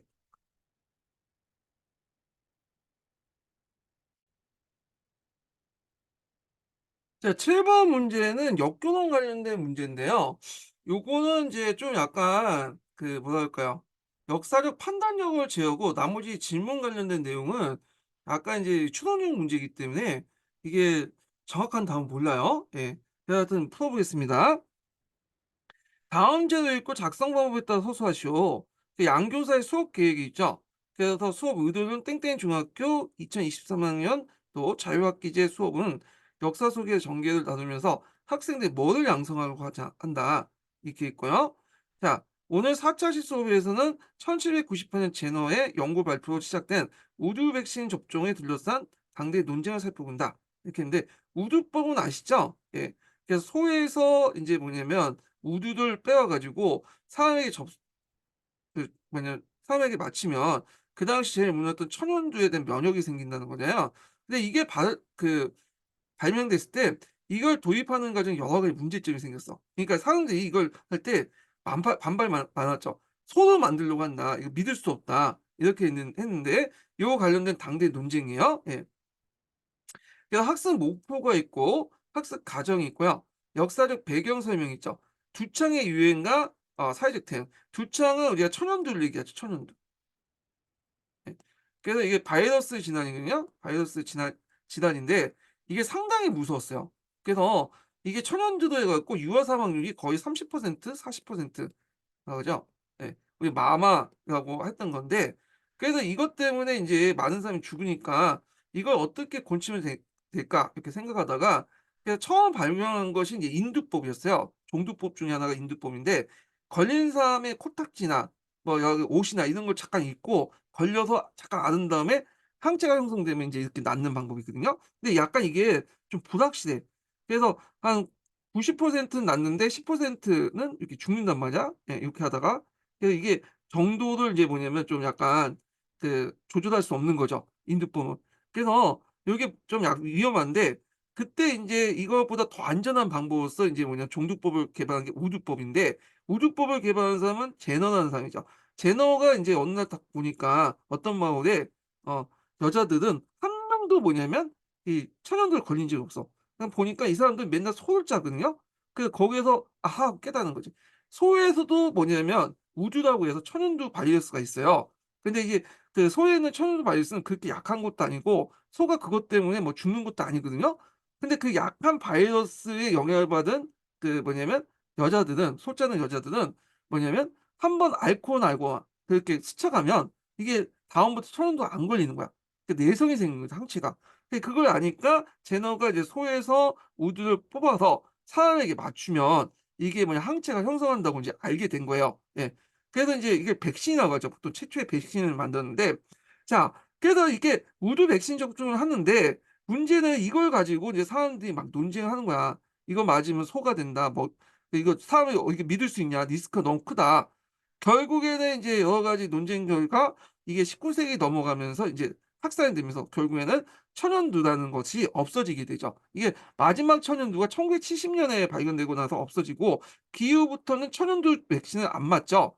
1986 년인가 5 년인가 출생 연도부터는 안 맞는 걸로 알고 있거든요. 제가 1974 년이니까 우리는 불주사해 갖고 맞았어. 예. 그래서 이게 지금 우두 백신 그러니까 천연두 바이러스가 지금 생 각국이 지금 보유하지 않고 있다고 하지만 실험실에는 좀 있다고 그래요. 그래서 만약에 이걸 진짜 끄집어내 가지고 무기화 만들면 1980 중반 이후에 출생자분들은 거의 90% 죽을 거라 보고 있어. 왜냐면 안에 항체가 없잖아. 예. 그러니까 백신을 만드는 동안 시간이 걸리니까 그 사이에 많이 죽겠죠. 그래서 하여튼 근데 인류가 최초로 바이러스를 격퇴한 어 그 것은 이 천연두 바이러스가 유일해요. 이 천연두 바이러스가. 예. 자 뭐 하여튼 이렇게 있고, 그래서 인제 1800년 전은 우두 백신 접종에 관한 그림해 가지고 막 소로 변화하고 막 그런 내용이 있죠. 예. 그래서 인제 내용들이 있는데, 자 그래서 이거 아마 쟁점 분석학이 나오니까 아마 첫걸음에 있는 사료 쟁점 분석 학습인가? 요거를 좀 발췌해서 낸 것 같은데, 근데 물어보는 거는 전혀 이거와 상관없어요. 자 보면, 자 여기 보면 여러분들 이 그림은 1802년 영국의 동방화가인 월리엄스 백신 접종과 관련된 겁니다. 요게 이거 관련된 내용이죠. 자 그래서 니은이 있고, 그다음에 이제 그림 가운데 손을 담은 가면이 있습니다. 머리에 뿔을 달고 앞발이 사자 모양이에요. 왼쪽에 있는 사람들은 개물 입속에 아이들 집어넣고 있어요. 오른쪽 사람들은 개물의 몸통에 통과하여 뿔을 달고 배설된 아이들은 삽으로 퍼서 마취에 담고 있어요. 중량하고 D. 그래서 그 시대 많은 영국인들 우두 백신 접종에 되게 부정적인 입장이 있습니다. 이렇게 있고, 자 우두 백신 접종 꼭 해야 하는가요? 그 시대 사람들 어디서 얻네요. 이렇게 있잖아요. 자 그러면 인제 여기에서 논쟁 속과 인제 역사 사고 있고 기억인데, 기억의 인제 단서가 요게 나오는 거죠. 여기 앞부분에 가로에 기억의 단서 있죠. 자 요건 쉬워요. 요거는 이제 남색책에 있는 내용이니까 그 있는데, 역사적 논쟁이나 딜레마를 접할 때 합리적 의견 의사결정하는 내는 능력이다. 자 이건 뭐야? 어떤 논쟁의 딜레마를 때 판단의 능력, 역사적 판단력이죠. 예. 요거는 뭐 쉽게 풀렸을 거야. 보통 인제 역사적 사고의 하위 범주가 4 개가 있잖아요. 근데 4개 중에 유일하게 계속 지금까지 나온 게 역사 판단력이야. 그래서 4개 하위 범주가 나오는데 연대기적 판단력이나 그다음에 역사 탐구력, 그다음에 역사 상상력은 나오지 않고 계속 하위 범주에 나오는 역사 판단력이 나오거든요. 여기를 집중적으로 공부를 해 주시면 될 것 같고요. 그다음 논쟁 수업에서 학생들은 다양한 역사적 논쟁을 다루며 역사적 자료의 방법 중에 적절한 것을 선택하는 능력, 자 역사적 쟁점에 대해서 다양한 해석을 시도하는 능력, 다른 시대의 가치와 현재 가치의 차이를 비교하는 능력 있는데, 자 이게 니을의 역사 이해에 갖는 한계를 미음과 참고해 참고해 쓰시오 이렇게 있거든요. 그래 갖고 우두 백신의 접종은 꼭 해야 하나요? 그 시대 사람들은 어디서 오는, 이건 현재의 어떤 가치 판단을 가지고 과거의 사람들을 지금 다루고 있잖아요. 그러니까 한계가 금방 나오죠. 예. 그래 갖고 다른 시대의 가치가 아니라 현재의 가치 기준으로 역사사를 평가할 수 있다. 이렇게 있는데, 그래서 인제 보통 그 역사 판단력에 대한 유의점을 할 때 요 부분이 나오는데 요거는 굳이 몰라도 대충 떼어 맞출 수 있는 거야. 그러니까 언어 추리 능력이 뭐냐면 필요한 거죠. 근데 이와 관련된 답은 시민책이 있어요, 시민책이. 역사의 판단력 관련된 내용에서 329 페이지인가요? 제가 적어 놨죠, 그 올려 놓은 자료에 보면. 그래서 시민책에 있다 내용이에요. 자, 그래서 이제 요 내용을 좀 기억을 해 주시면 될 것 같고요. 자, 물론 이제 시민책의 내용은 인제 명확한 답안을 제시하지 않고 맥락상 맞는 거예요. 이제 맥락상 맞는 걸 제시한 건데 일단은 시민책에 이 내용이 있어요, 관련된 내용이. 자, 그다음에 밑줄 치 니은과 디귿에 들어갈 걸 다를 참고해서 순서대로 쓰시오. 지금 보면 인제 양 교사가 여러분들 이 그림은 여기 백신 접종과 관련된 내용이고 지금 뭘 물어보고 있는 거죠? 뭘 물어봐. 지금 발문 내용을 지금 물어보는 거야, 질문학습법과 관련돼서. 이거는 솔직히 말해서 그래요. 이게 어떻게 이제 유출할 수 있는지 모르겠는데 일단 자료하고 학생이라고 학생이 답변 내용을 통해서 양 교수의 질문 내용을 이제 물어볼 수 있는 거잖아요. 근데 제가 이제 유추하기는 이제 "그림에 어떤 모습이 있나요?" 이렇게 하니까 예 학생 1과 학생 2가 요런 식으로 말을 한 것 같고 그다음에 디귿 같은 경우에는 이제 뭐냐면 "당시 영국인들이 우두 백신 접종에 어떤 태도를 보였나요?" 당시 영국인이 영국인들이 우두 백신 접종에 대해 어떤 생각을 가지고 있나요? 이렇게 이제 물어보면요. 그 외에 답이 있어요. 요것도 요거 가지고 이제 물어보긴 했는데 정확한 답은 모른다. 그러니까 추론해 가지고 그냥 '아 이게 답일 것이다.'고 예상을 할 수 있다. 이렇게 이제 보시면 되고요. 그래서 이제 요런 것들 제 답을 이제 일단 달아 놓긴 했어요. 근데 여러 가지 답이 나올 수 있다. 정확한 답 모른다는 거 이렇게 보시면 되고 잠깐요. 당시 영국인들은 못하겠네요. 우드 백신 조청에 대해 어떤 생각을 가지고 있었나요? 네. 일단 수정하고 자 여기 수정한 거는 뒤에 좀 다시 올릴게요. 예. 자 그다음에 이제 또 문제 풀어 보겠습니다. 음 자 8번 보죠. 8 번. 자 이거 8 번은 근대 독일사 관련된 내용이죠. 어. 자 여기 보면 "다음 자료를 읽고 작성 방법에 따라 서술하시오." 이렇게 근데 비인 조약 관련된 내용인데 여기 이제 기억에 들어갈 나라는 프로이센이에요, 프로이센. 그래서 이 포이세는 나폴레옹이 지지했던 작戦영토 58%를 갖고 바르샤바 대공국의 일부인 포젠 공국, 단지, 라일라트, 베스트팔렌을 차지한다. 이렇게 있는데 바르샤바 대공국이라는 것은 나폴레옹이 만든 계대 정부라 보시면 돼요. 이 포이센이 이런 땅들을 많이 받았던 이유가 뭐냐면 포이센이 나폴레옹을 이제 물리치는 데 큰 공을 했기 때문에. 그래서 비인 조약의 원칙 중에 하나가 뭐냐면 보상주의 원칙이 있어요, 보상주의. 어. 그래서 나폴레옹을 얼마나 이제 물리치는 데 큰 공헌에 따라서 큰 역할을 하는 따라서 영토적 보상한다는 그 내용이 있거든요. 그래서 포유생이 상당히 역할을 많이 했기 때문에 그렇게 했고 자 3 조에 보면 옛 신성 로마 제국의 제국들 정리해요. 38 개국의 연방 국가를 만든다고 했어요. 이걸 독일 연방이라고 해요. 독일 연방을 창설한 거고 연방의 의장은 오스트리아 황제가 맡는다. 이렇게 했고요. 자 그다음 스위스 중립 8개 위원회 영국, 기읒, 프로이센 그다음 오스트리아, 러시아, 스웨덴 그다음에 프랑스 등등이 보장된다. 뭐 이렇게 있고 자 그 스위스의 중립은 이미 그 30년 전쟁 때 이제 예전부터 쭉 이제 보장된 건데 여기에서 뭐랄까 명문화했다 이렇게 보시면 되겠죠. 자 여기까지는 뭐 그렇게 어려운 건 아니야. 근데 나와 관련된 지문이 좀 어려워. 이게 회계 비춘의 신용 고백이라는 건데 일단 1817 년이니까 인제 그 당시 인제 자유주의와 민족주의가 독일에 확산되고 이런 시대를 얘기죠. 그래서 인제 그리고 탄압받는 그런 시대를 얘기해요. 자유와 민족주의가 확산되면서 탄압받는 그 시대를 얘기하는데 이게 인제 왜 어렵냐면 이게 물어보는 게 좀 어렵거든요. 그래서 인제 좀 보겠습니다. 예.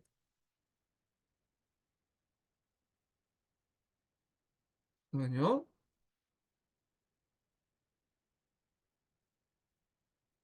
자, 독일은 하나이고 하나로 남을 것이다. 자, 우리는 독일의 8개 여덟 38 개의 성으로 구성되어 있다는 사실을 받아들일 수 있다. 이건 뭐냐면 독일이 이제 독일 연방을 결성하면서 빈에서 독일 연방을 결성하면서 38개 연방 국가로 나눠진다고 하잖아요. 우리는 이걸 비판한 거예요, 빈회의 결정을. "우리는 독일의 자유를 위해 투쟁하다가 쓰러진 사람들을 잊을 수 없다. 독일은 북부 독일과 남부 독일로 분열된다는 논리는 그때도 잘못된 거죠." 자 이건 그 당시 상황을 봐야 되는데 어 지금도 있지만 북부 독일하고 남부 독일은 좀 약간 차이가 있어. 이 북부 독일은 주로 뭐냐면 루터파가 믿고 있는 지역이야. 예 개신교 지역이고 남부 독일은 카톨릭이 믿는 지역이야. 예.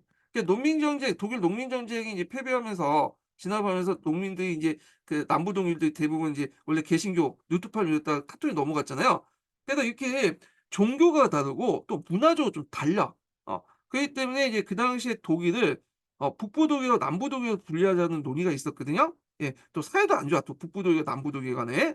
그래서 이런 것들을 이제 비판한 내용이고 자 "우리는 장래에 우리들 중 누군가 간직에 들어간다면 누구도 비밀 경찰을 목적으로 하는 어떤 간직도 그리고 출판된 서적과 검열된 관련된 어떤 간직도 받아들이거나 맹세한다." 자 이때 이제 뭐냐면 어 그 당시 학생 운동이 일어나고 하니까 그리고 이제 하니까 메테르가 이제 빈 체제를 강화하는 차원에서 그 당시 각각의 이제 대학교에 비밀 경찰이나 뿌라치를 파견하죠. 요 출판물을 뭐냐면 검열하잖아요. 그런 상황이었어. 자 그래서 인제 이렇게 있고 그래서 이제 이 헬게 비슈라는 사람이 브루샤샤프트 운동가였다는 걸 생각하면 요거와 연결해서 보시면 되고 브루샤샤프트 운동 관련돼서 예전에 한번 기출문제 나왔죠. 예. 자 그러면 이제 또 보면 다음에 독일 헌법에 기초한 국민의회는 다음 같은 결정에 제국헌법을 한다 이렇게 있는데 자 요게 국민의회 결정 관련된 내용은 프랑크푸르트 국민회의야.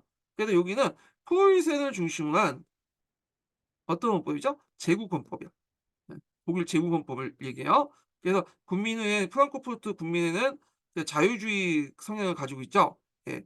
그런 것도 인제 했고 그에 따라서 이제 프로이센이란다. 어 독일 제국헌법이죠. 제국헌법. 소독일주의를 바탕으로 한 제국헌법인데 그때 이제 프로이센을 중심으로 한 제국헌법을 했다. 독일의 제국헌법이다 보시면 되고 제국헌법은 여기 국민의회가 발표한 제국헌법 외에도 여러 가지가 있어요 또. 예. 하여튼 요게 있고 요 제국헌법 관련된 내용이 예전에 기출문제에 나왔어요. 예전. 근데 예전에 나왔던 이제 제국헌법 프랑크푸르트 제국헌법은 이게 소독일주의에 입각한 이 제국헌법이 아니라 대독일주의에 입각한 오스트리아 제안 초안 관련된 내용이야. 예. 그렇지만 이거는 정식으로 이제 공포된 프로이센 중심의 어떤 제국헌법이다. 이렇게 보시면 될 것 같아요. 자 그러면 이제 보면 기획에 들어갈 국명 여기 프로이센이고 자 가라앉 니은에 들어갈 용어를 쓰시오. 여기 니은에 들어갈 건 간세야 간세. 예. 간세를 없애고 공동 구역인 간세 구역을 놔서 하나의 독일은 간세 및 구역권을 하는 그러니까 간세 동맹을 맺잖아요. 예 이런 것들 인제 기억을 해 두시면 되고 여기에 최고 권력자의 명칭은 독일 황제다. 이건 포유센 황제인데 포유센한테 황제관을 맞췄더니 거부했죠. 예. 그래서 인제 이런 내용들 자 여기 프랑크푸르트 제국헌법 있네요. 자 그다음에 가 이후에 이제 독일에 나타난 사상적 흐름을 밑줄친 니은에 참고해서 쓰시오 이렇게 했는데 가 이후에 나타난 빈회의 이후에서 나타난 것을 기역 기역이 어디야? 예. 여기 포이센의 인제 아니 가 이후에 통일이 나타난 니은이죠. 니은을 찾아냈는데 기억이 아니라 여기 있죠. 요거는 인제 그 당시에 자유주의와 민족주의가 확산되니까 그걸 막기 위해서 그런 조치를 취한 거잖아요. 예. 그래서 인제 그 당시에 요게 입각해서 쓰면 어떻게 해서 그 당시 자유주의와 민족주의가 확산됐다. 그래서 자유주의와 민족주의가 확산됐다. 이렇게 쓰시면 되겠죠. 이건 뭐 교과서에 관련된 내용인데 뭐 서양사 강의인가요? 하여튼 그 책에서 자유주의적 민족주의, 서양사 강자인가 뭐 이렇게 그러니까 자유주의 민족주의나 자유주의 민족주의나 똑같은 거예요. 그 용어 가지고 계속 뭐는 딴짓 거리시는 분들이 있더라고요. 근데 서양사 같은 경우에는 해석의 여하에 따라서 이 번역에 따라서 좀 약간 다르게 번역할 수 있어요. 그걸 감안해서 보셔야 돼요. 그래서 교과서 용어들 자유주의 민족주의, 뭐 자유주의적 민족주의 이런 것들을 인제 하시면 될 것 같고 자 그다음에 독일 통일 이게 제일 어려워. 이게 요거하고 관련돼서 아까 전에 좀 얘기를 할 부분이 있는데 독일 통일의 디귿의 입장에서 나와 나를 어떻게 다루는지 서술할 것 이렇게 있거든요. 자 디귿은 이제 누가 국민의회죠. 국민의회. 근데 나는 어떻게 다른지 쓰시오. 자 요걸 알려면 그 당시에 대독일주의하고 소독일주의를 좀 아실 필요가 있어요. 자 앞에서 이제 비인회의가 있죠. 비인회가 개최되고 이제 독일 연방이 형성됐단 말이에요. 그래서 38개 국구였는데 이 독일 연방은 오스트리아를 중심으로 해서 해서 결성이 됐죠.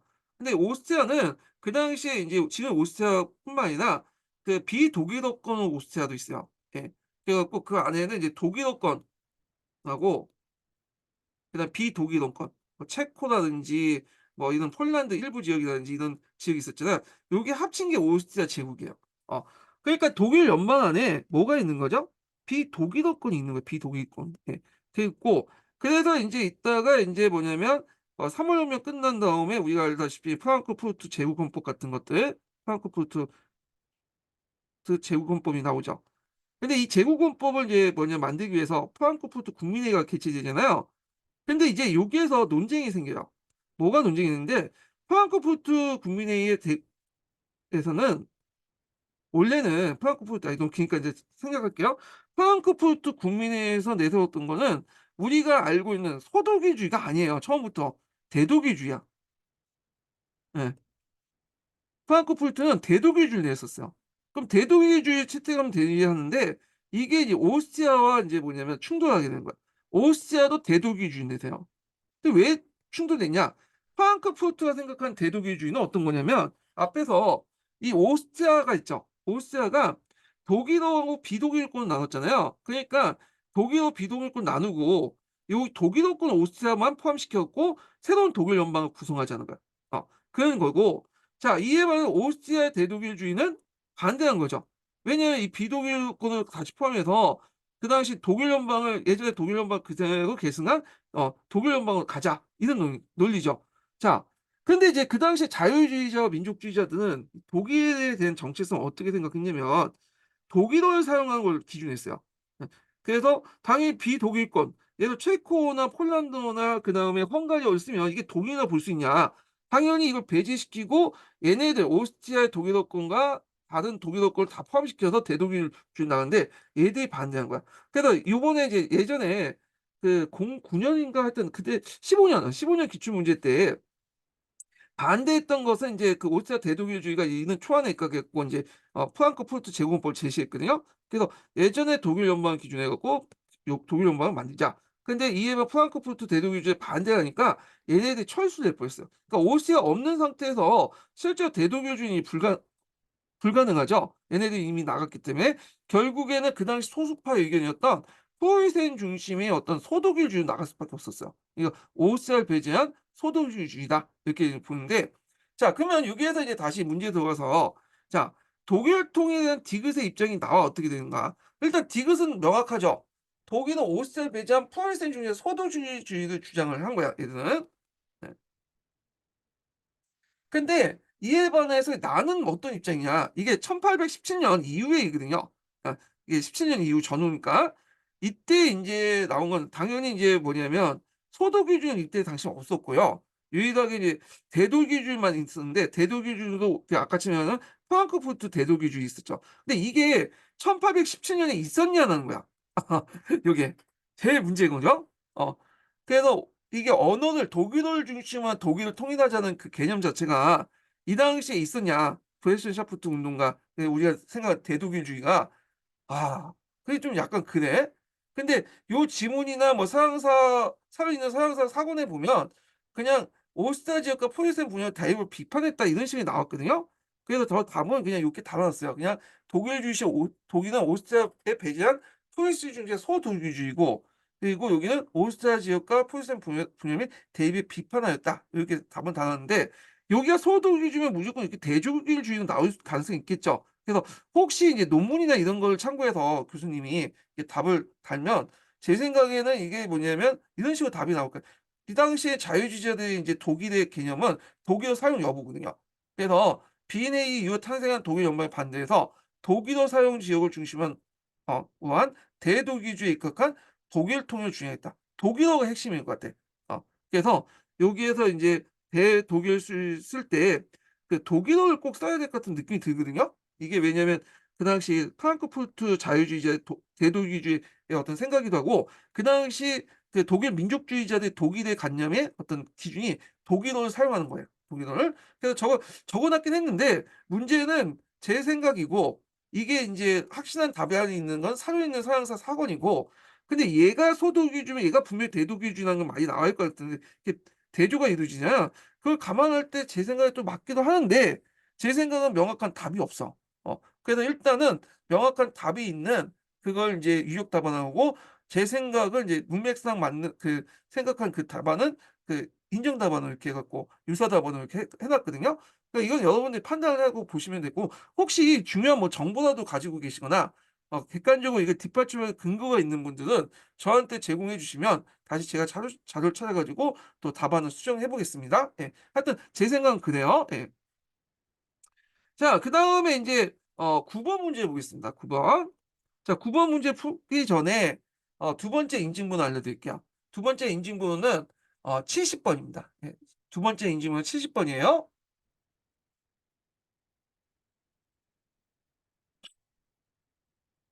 자, 이거는 인제 그 내용이 인제 그 중국 중세사 관련된 내용이거든요. 위진남북조 관련된 내용인데, 자, 위진남북조는 인제 호안 융합체라고 해서 오랑캐하고 그 당시 뭐냐면 한족이 같이 융합해서 살았던 시기잖아요. 그 관련된 내용은 이제 문제예요. 보면 "다음자를 읽고 작성 방법에 따라서 서술하시오." 이렇게 있거든요. 자, 강통은 "뭐라는 것을 지어서 조종을 권고하기를 그대의 성질은 탐욕이 끝이 없고 홍폭하다." 사의 중에 "윤과 적이 심하다." 이렇게 있거든요. 자, 여기는 뭐가 있을까요? 이거는 사용론이죠.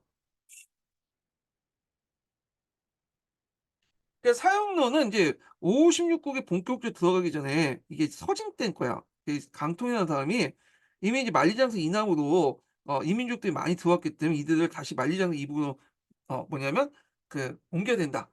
내쫓아야 된다." 이런 논리로 해 갖고 인제 글을 지었고 조정에 이제 권고를 했는데, 요 내용이 인제 그 강 신동기에 있어요, 신동기에. 그래서 제가 기출 문제는 안 나왔지만 제 모의고사에서도 많이 냈고 언젠가 나올 것 같은 느낌이 들었거든요. 그래서 다독 정도 하면 열심히 읽으면 신동기 읽으면 풀 수 있는 부분이야. 예, 요거요. 자, 그다음에 여기 윤 사이라고 했는데, 사이는 뭐냐면 보통 중국에는 중하다고 하고 이렇게 해서 사방에 오랑캐가 있다고 했잖아요. 이게 북적이고 그다음에 서융이고 그다음에 동이고 남만이에요. 북저라는 거하고 융이라고 했으니까 융은 뭘까요 이거는? 서쪽의 오랑캐이고, 적이라는 것은 북쪽에 있으니까 북쪽의 오랑캐죠. 그래서 서쪽의 오랑캐는 아마 인제 오 중에 저와 강 같은 거 민족이에요. 저와 강. 요게 해당하고, 여기는 이제 선비 계통, 아니 선비가 아니라 토봉 계통, 당나라 때 토봉 있죠? 이게 오늘날 티베트 계통 민족이라고 보시면 되고요. 저기는 북쪽에 있잖아요, 북쪽. 요 부분이니까 여기는 아마 이제 홍로 계통, 그리고 가일족도 넓게 보면 홍로 계통 중에 하나거든요. 그리고 인제 선비족인데 제 생각에는 강통이 있을 때 선비족은 그렇게 이제 두들지 않았고 홍로를 인제 의미한 것 같아요, 제 생각에는. 그 밑에 내용을 보니까 뭐 한고조가 백두산에 굴욕을 당했지만 홍로의 손으로 나오니까 적은 아마 홍로를 의미한 것 같아요, 제 생각에는. 예. 자, 그다음에 인제 내용을 또 계속 보겠습니다. 예. 자, 디귿이 이제 최국성을 청도하자 호인과 서진의 기부한 자리에 넣었다. 디귿이 가 군신의 이르기를 각오하는 장구의 인제 뭐냐면 그 다스리며 백성들의 은혜를 대었다. 나는 한해 황씨의 외손으로 황제를 맺었으며 형이 망했으니 아우가 이어받는 게 옳지 않은가. 국구를 한원했다. 이렇게 했는데, 이거는 이제 여기 들어간 인물은 유연이죠. 유연과 관련된 내용은 예전에 기출 문제에 나왔죠. 그래서 제가 기출 문제 분석해서 다는데, 유연은 인제 남홍로 계통의 인물이에요. 이 남홍로라고 해도 이미 만리장성 이남 쪽에 한동안 있었기 때문에 어느 정도 한족화된 사람들이에요. 한족화된 애들이에요. 그래서 이 유연이 제일 존경했던 인물이 어떤 인물이냐면 유방이에요, 유방. 예. 그래서 유방에 존경했기 때문에 인제 한 제국을 계승한다고 표방했고, 원래는 이제 홍로성을 갖고 있는데 정확한 홍로성을 저는 제가 모르겠지만 하여튼 홍로성을 갖고 있는데 이 사람이 유씨라고 계칭한 거야. 예, 유방의 영향을 받아 갖고 요걸 이제 얘기한 거다. 그래서 유형과 관련된 내용인데 여기 있고요. 자, 여기 보면 이제 달을 보면요. 자치통감에 있는 내용인데, 자, 오한의 독구부와 선비의 몰각이 부족 및 수만 명을 이끌고 투항하니 전진한 구견은, 전진 한동안 이제 556을 잠깐 통일했던 그 왕조죠. 북왕은 그들 장성 이하에 두도록 살도록 했다. 부용이 가능하기를 윤과 적은 인면수신이 인을 알지 못한다. 그는 예를 갖춰 내부하더니 하더라도 실제로 우리 땅의 이익을 탐한 것이다. 이렇게 있는데, 자, 윤과 적이 나와 있어요. 예. 그래서 이제 여기 앞에도 지금 윤과 적이 나와 있죠. 예. 근데 이 윤과 적이라는 것은 서용 뭐냐면 요때 윤과 적은 강통이 있을 때는 어느 정도 하나 된 얘들을 인제 얘기해요. 하나 된. 앞에서 저와 강이라든지 홍로 같은 애들 얘기한 거야. 그러니까 얘네들 만리장성 이남으로 들어왔다가 어느 정도 하나 된 상태에서 왔죠. 그래서 왕조를 세웠잖아요. 그래서 이걸 이제 비트포겐이 침투 왕조라고 하죠. 예. 자 근데 이 윤과 적이라는 거는 똑같은 윤과 적이라도 얘가 이제 참고로 여기 전지는 저족이 세운 국가잖아요, 저족이. 그러니까 이제 이 저족은 오늘날 티베트 계통의 민족이 세운 국가거든요. 그러니까 이때는 이제 얘네들은 이제 중앙하고 생각했겠죠. 자기는 그러니까 얘네들 잠깐 생각하면 우리가 저족이라고 하지만 얘네들은 아마 거의 중국화 됐다고 보시면 돼요. 오랫동안 중국에 머물면서 중국 문화를 받은 사람이고 북연도 나중에 인제 어디를 치냐면 강남을 치는 이유가 뭐냐면 자기가 중국의 황제가 되겠다고 강남을 치는 인물이에요. 그러니까 말이 저족이지 얘네들 조선이 예전에 저족이었다는 거고 실제로 하나 된 저족이라고 보시면 되겠죠. 근데 요게 윤과 적이라고 이끌었던 민족들 보면 오한하고 선비죠. 예. 그래서 아마 이제 오한하고 선비를 할 때 선비는 북쪽에 있기 때문에 적이라고 하고 상대적으로 융은 여기에 이제 그 북의 기준 그 선비 전진의 기준에는 서쪽에 오한기 때문에 요렇게 오한인 것 같아요. 여기가 오한, 여기가 선비. 그러니까 위치상 이게 있는데 윤과 적이라는 게 이제 그때그때 이제 자신의 주의에 따라서 받은 그 기준에 따라 달라지니까요. 근데 여러분들은 좀 전진의 왕이 저족의 오랑캐인데 중화에 관점 얘네들이 또 윤과 적이라면서 자기 외에 또 뭐냐면 오랑캐를 칭하는 게 좀 이상하잖아요. 전혀 이상할 게 없어. 우리가 어떤 사이간을 그 뭐냐면 어 한족의 전매특허라고 생각하는데 그게 아니에요. 사회가는 한족이 만들었지만 각국 민족에 다 영향을 줬어 주변에. 그러니까 우리나라도 인제 영향을 줬죠. 그래서 우리나라도 독자적인 천하관에서 고구려라든지 백제나 신라도 다 나름대로 사회관을 갖고 있어. 고구려가 이제 동이매금이라고 하잖아. 신라 왕을 가리켜. 거기에서 동이는 이제 신라를 지칭하잖아요. 사회관에 기초한 거고 심지어 우리가 좀 우습게 알고 있는 그 일본조차도 나름대로 자기를 중화라고 생각한 거야. 요걸 염두에 두시면 될 것 같아요. 자 하여튼 요렇게 있고 그러면 인제 문제를 풀어보겠습니다. 기억에 들을 것은 사용론이라는 것이고요. 그다음에 인제 여기 보면 니을을 참고해서 니은과 미음의 특징을 양자어 차이를 주문해서 쓰시오 이렇게 있거든요.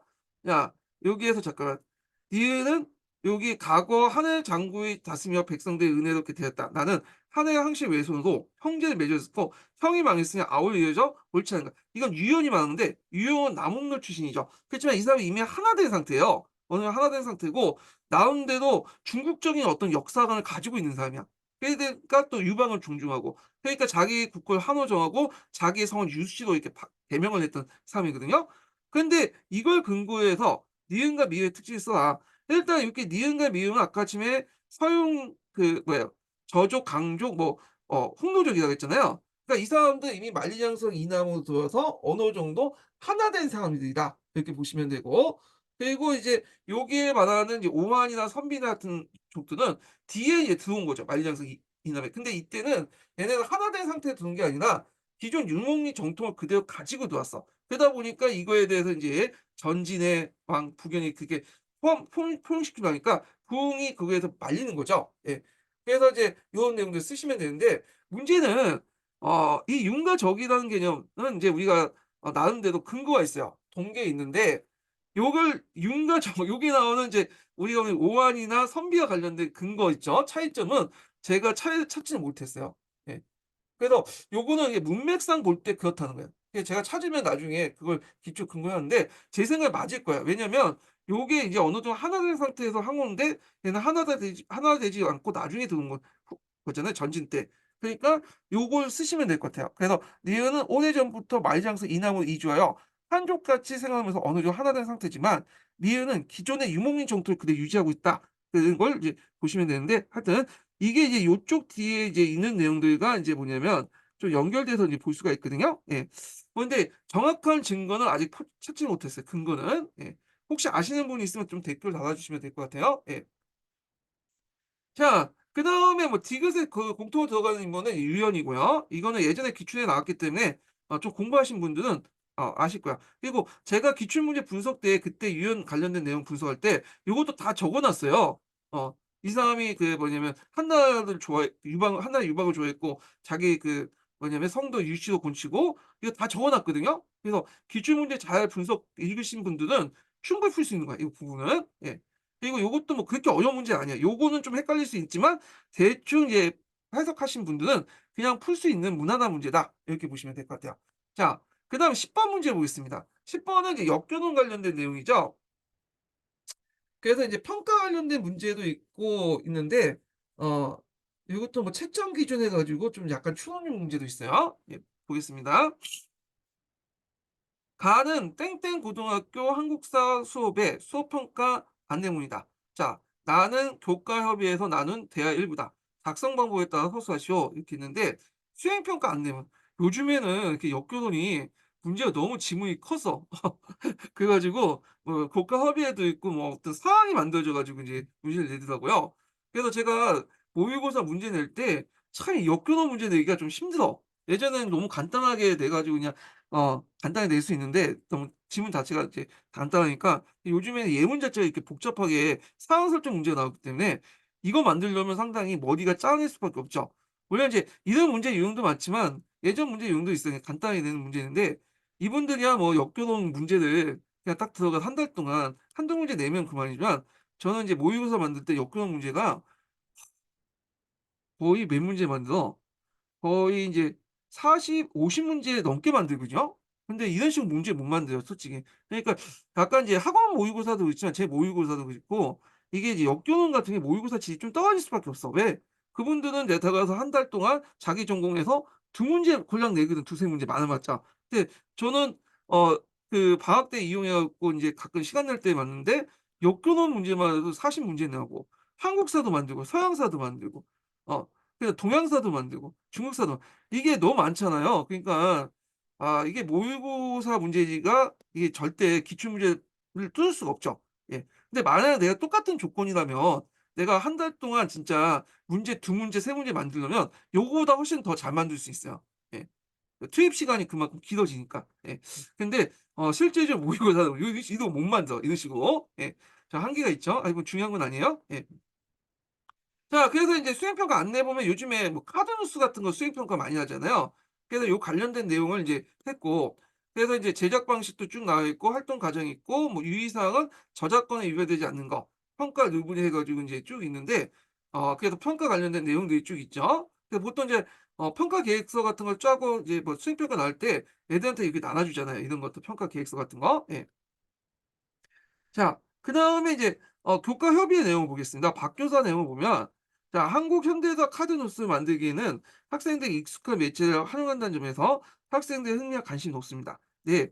그런데 우리 학생들이 사건을 선정할 때 지나치게 도구적 중요성만 강조합니다. 자, 이 도구적 중요성 나오니까 도구적 중요성에 이제 관련된 내용이 나오다. 중요성의 원칙. 중요성의 원칙 하나 도구적 중요성, 본질적 중요성, 현재의 가치, 과거의 가치 이렇게 있죠. 4 개가 나오죠. 자, 한번 또 읽어 보죠. 당장 우리의 생활에 미친 영향도 중요하다. 도구적 중요성이 이제 영향과 관련된 내용이잖아요. 역사적 사실 자체를 가지고는 뭐도 중요하다. 자, 이건 본질적 중요성이죠. 이건 쉬워요, 문제. 그래서 그냥 이 본질적 중요성의 뭐 의미를 물어본 게 아니라 그냥 기입형의 본질적 중요성 이렇게 물어본 거야. 채점하기 편하게. 혹시 더 유의한 점이 있습니까? 우리 반에선 6월 항쟁을 주제로 한 카드뉴스에서 김주열 역사의 사진을 넣는 모둠도 있었어요. 이런 실수를 줄이도록 사전에 철저한 조사를 필요하다고 하는 점을 가르쳐야 합니다. 김주열 역사는 이제 요거는 관련이 없죠. 제가 알기로는 4.19와 관련된 내용인데 그러니까 이제 이 사실관계를 제대로 지금 모르니까 이걸 뭐 사실관계를 제대로 알고 이제 해야 된다 뭐 이런 내용인 것 같아요. 자, 그러면 이제 밑줄치 니은에 채점된 방법을 멈추어 쓰시오. 자, 니은 같은 경우에 보면 채점 방법으로 평가 르브르 해 가지고 인제 쭉 있는데 여기 채점 기준도 있죠. 자, 여기 보면 중요한 채점 기준 하나하나 다 적어 놓고 있잖아요. 이걸 뭐냐면 분석적 채점 방법이야. 예.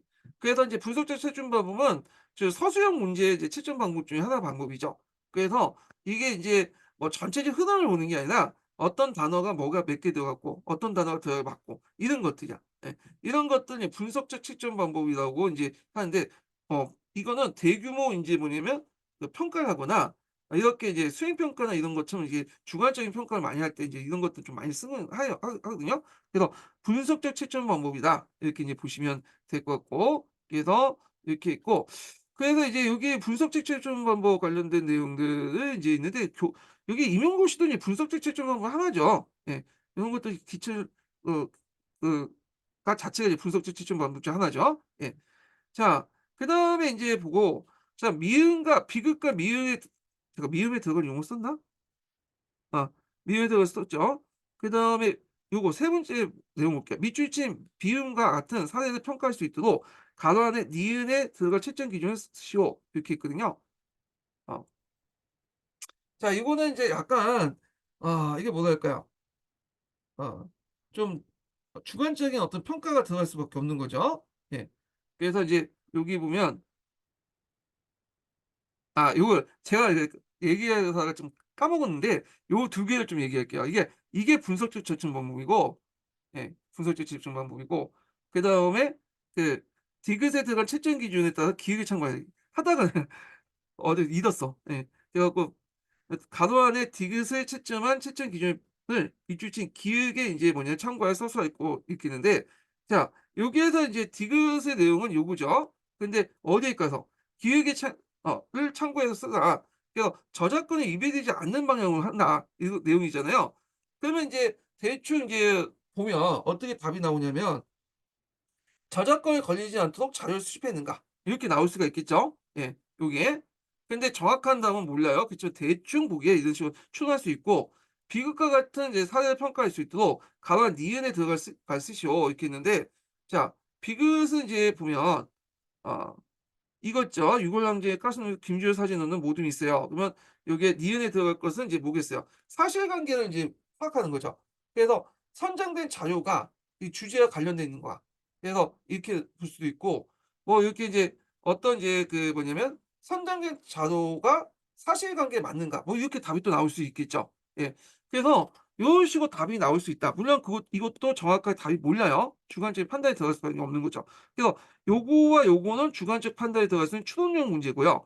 근데 기획은 이 분석적 방법이니까 이건 평가책에 있는 내용이니까 지금 있고, 요거는 쉽게 맞출 수 있는 거죠. 파란 책 그다음에 녹색 책에 있는 거니까 그냥 주는 문제다 이렇게 보시면 돼요. 예. 자, 그다음 11번 문제 보겠습니다. 11 번은 뭐와 관련된 내용이냐면 구한말 화폐 정책하고 관련된 거예요.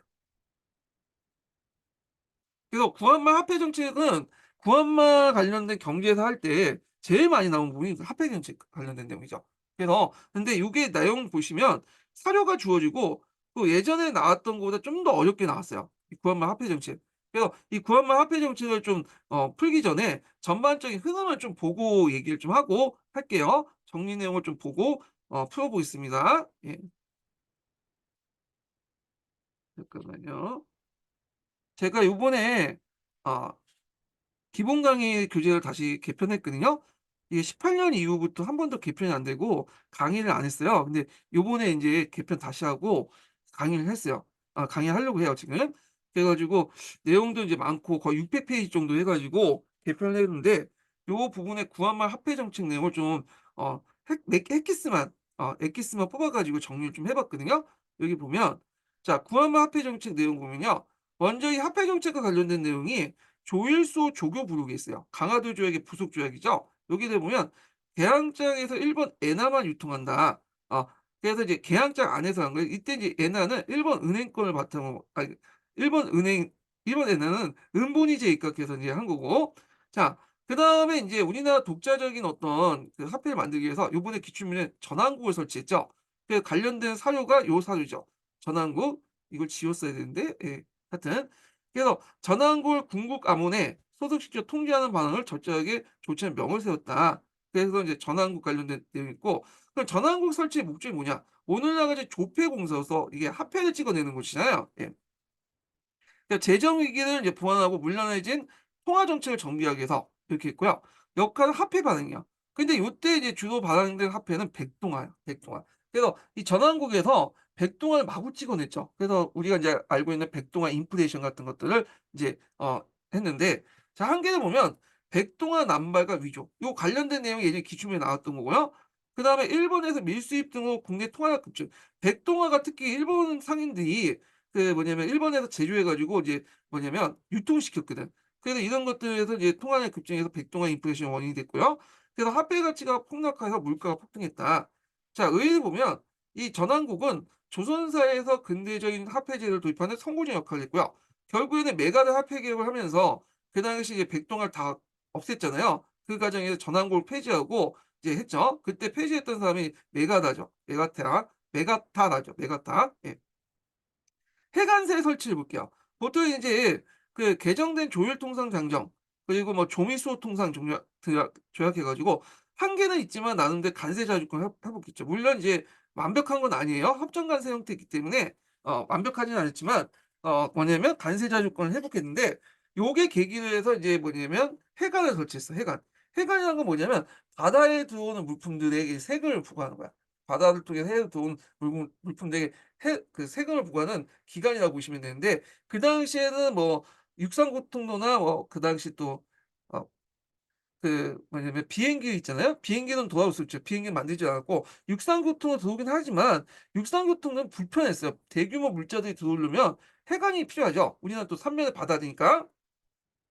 자 이런 것들이 일본 화폐 확산에 또 큰 공헌을 했는데 그 이유가 뭐냐면 원래 해관은 총정부가 운영했어, 청나라 정부가. 근데 청일 전쟁 후에 그 뭐냐면 특정국이 장악하지 못하다가 일본인이 나중에 장악해요, 너일 전쟁. 그리고 일본인들이 그전에도 뭐냐면 요게 해관을 또 운영한 경험도 있어.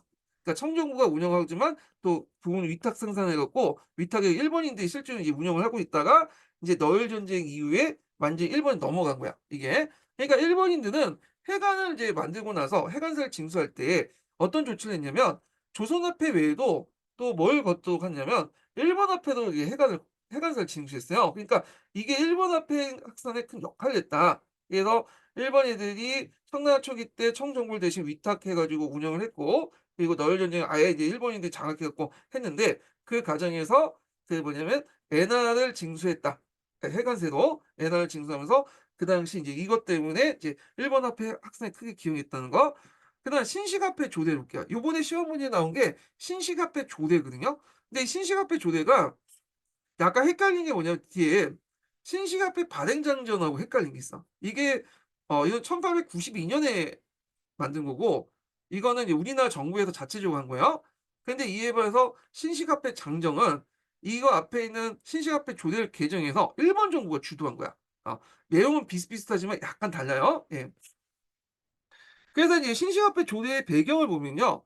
흥성대원군 집권기에 당백전이 너무 어 남바에 이어서 그냥 청나라 동전을 대량으로 유입했고 그다음에 1883년 이래에 방호전을 또 발행했죠. 그러니까 화폐제도 불량하니까 뭔가 새로운 이제 뭐냐면 근대 화폐제를 도입하고 이런 물량한 화폐제를 좀 개선할 필요가 있겠다고 이제 한 거예요.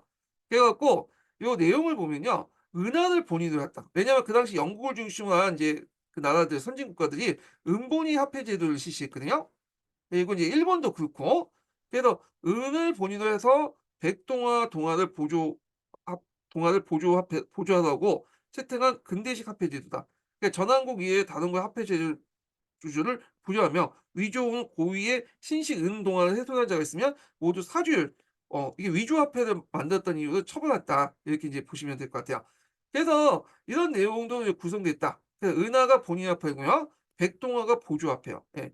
그래서 이제 이런 식으로 이제 했고 실시 과정을 보면 조선 정부 이와 같이 조례에 의거해서 그다음에 신시화폐 주조를 하려고 했다는 거.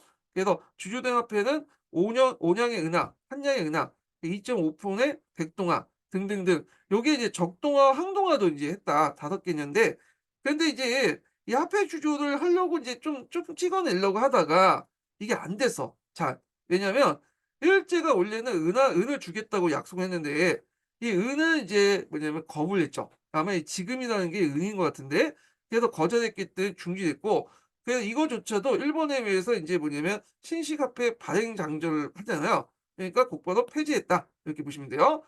어 그래서 인제 이렇게 보면 처음에 실시하려고 이렇게 은본위 제도에 입각해 가지고 하려고 했는데 그래서 여기 보면 본위화폐도 찍어내고 백동화 같은 보조화폐도 찍어내고 이렇게 했지만 결국에는 은을 주겠다는 인제 뭐냐면 양도를 거절했기 때문에 화폐 주조가 실제 안 됐고 폐지했고 그걸 이제 이어받은 것이 뭐냐 갑오개혁 때 1차 갑오개혁이죠. 했던 신식화폐 발행장려. 이 신식화폐 발행장려는 조선 정부의 신식화폐 조례를 개정해서 일본 정부가 주도한 거야. 이것도 이제 거의 비슷해요. 은본위제, 일본 화폐의 전국적 유통. 그다음에 보조화폐인 백동화 반응이다. 이렇게 보시면 되고요. 그래서 요게 보면 요 내용들 보면 그대로 이렇게 답습했다고 보시면 되죠. 공인화폐인 은화를 비롯해서 백동화, 항동화, 적동화 이렇게 이제 하는데 문제는 앞에서 말한 것처럼 백동화를 많이 찍어내서 백동화 인플레이션이 됐죠. 왜냐하면 은화를 찍어내려면 은이 있어야 되는데 은이 없어 우리나라에서. 은과 근이 없다 보니까 음본이도 안 되고 근본이 태안도 안 됐던 거야. 예. 그리고 7 조에 보면 인제 그 일본 화폐가 이제 전국적으로 유통시킬 수 있는 근거였는데 예전에 일본 화폐 같은 경우에는 주로 이제 개항장 안에서만 이제 주로 했는데 이게 공식적으로 전국 화폐로 인제 뭐냐 유통될 수 있는 제도화된 틀은 요때 만들었어요. 개항장에 벗어나 갖고. 그래서 새 화폐를 찍어내려면 일단은 이게 찍는 시간이 있을 거예요. 그래 갖고 은화 같은 경우에는 뭐 당연히 양이 적으니까 이걸 뭐냐면 찍을 때 한 번에 다 찍어낼 수 없잖아요. 그리고 백동화가도 니켈 원래 니켈로 찍는 거예요. 백동화가 니켈 함량이 한 25% 되고 거기에 동을 이제 붙이는 거예요. 그러다 보니까 요것도 이제 측량화폐 중에 일환이에요. 그래 가지고 요것도 많이 금방 찍어낼 수 없죠. 예. 그러니까 요걸 인제 당분간 이제 통화량이 좀 적을 테니까 그 통화량을 부족한 부분을 외국 화폐로 메꾸자. 근데 이때 외국 화폐는 뭐냐? 일본 화폐 엔화죠. 엔화. 예. 그래서 했는데 근데 이제 문제는 우리나라가 은화가 없다 보니까 뭐예요? 백동화를 많이 쓰고 백동화도 원래는 니켈하고 이게 동이 구리죠. 함량이 25% 이게 75% 인가 그럴 거예요. 아닌가? 거꾸로인가? 하여튼 있는데 니켈하고 동이 합금인데 이것도 이제 함량이 안 미쳐서 이제 함량을 맞춰 갖고 찍기는 너무 부족하니까 이게 뭐냐면 그냥 함량을 미달리해서 악화로 찍어서 찍어냈어. 그래서 정부가 남발했고 일본이 위조해 갖고 했다. 그래서 이게 함량에 맞게 찍어낸 건 별로 없고 대부분은 뭐냐면 악화로서 함량 미달 화폐를 많이 찍어냈다는 거야. 예. 그래서 이제 요런 내용들 좀 기억을 해 주시면 되고 그리고 이제 예전에 시험문에 나왔던 게 근본이제 전환 관련된 내용이잖아요. 그래서 이제 18 그 19 세기 후반 그러니까 1890 년에 넘어가면 은본위 화폐제에서 근본위 태환 제도로 이제 넘어가요. 영국도 그렇고 일본도 그렇게 넘어가니까 우리나라도 인제 시대에 맞춰 근본위 태환으로 넘어가자. 그래서 인제 제도적 조치를 취했죠. 그래서 화폐조례나 태환 제도니까 중앙은행이 필요했죠. 중앙은행, 태환 금권조례 이렇게 해서 근본위 전환을 시도하려고 했지만 이것도 결정은 근보유량이 부족했어. 결국엔 실패했고 결국에 이 근본이제는 언제 실시했냐? 일본에 의해서 실시했죠. 그래서 일본의 메가다의 화폐 개혁, 메카타의 화폐 개혁이죠. 하여튼 메가다. 그냥 넘어갈게요. 예. 그래서 메카타의 이제 화폐 개혁을 통해서 했고 이때 인제 했던 건 제일은행권이다. 이 제일은행권은 일본의 엔화가 아니죠. 이거는 한국에서 사용하는 조선에서 사용하는 일본 화폐예요. 예. 이 축산 화폐예요. 자 하여튼 이거는 나중에 제가 강의 시간 때 또 좀 더 얘기할게요. 그러면 이제 문제를 풀어 보겠습니다. 예. 자, 다음 제도 읽고 작성 방법에 따라서 서술하시오. 정교하기를 화폐를 주저하는 때에 따라서 얼마나 알맞게 한 사가 많으니 지금 어렵게 부족할 때마다 더 많이 주저하여 마련하지 않을 수 없다. 자, 임시로 주조소를 설치하는 방법으로 허다하게 계속 공급할 수 없으니 특별 한 기간을 설치해서 항상 주조하여 국가 예산을 보탤 수도 하다. 자, 요게 있는데 여기는 뭐 볼 거 없이 이제 전환국이죠. 뭐 이거는 좀 교과서만 읽으시면 풀 수 있는 거고요. 자 그다음에 이제 나를 볼게요. 엽전의 가치가 높고 당호전의 어떤 가치가 떨어져서 한 폐단이 도초에 발생하고 특히 이 당호전을 사용하지 않는 경상도, 전라도, 평안도, 한경도 내도의 폐단은 더욱 심합니다. 자 지금부터 사도의 경사에 상납할 때 순순히 역전호 생산하시오 생납하게 하소서 이렇게 있는데 자 이 당호전이라는 것은 상평통보 이제 그러니까 이 당호전 한 장당 상평통보 5량이잖아요. 그래서 이게 상평도 다섯 량 엽전이 5량이 있다고 당호전이었는데 이게 이제 만들어진 게 뭐냐면 그 당시 그 뭐죠? 개혁하는 과정에서 개혁작을 마련하기 위해서 만든 거야. 그래서 이제 급진개파가 이거에 대해서 상당히 비판을 했죠.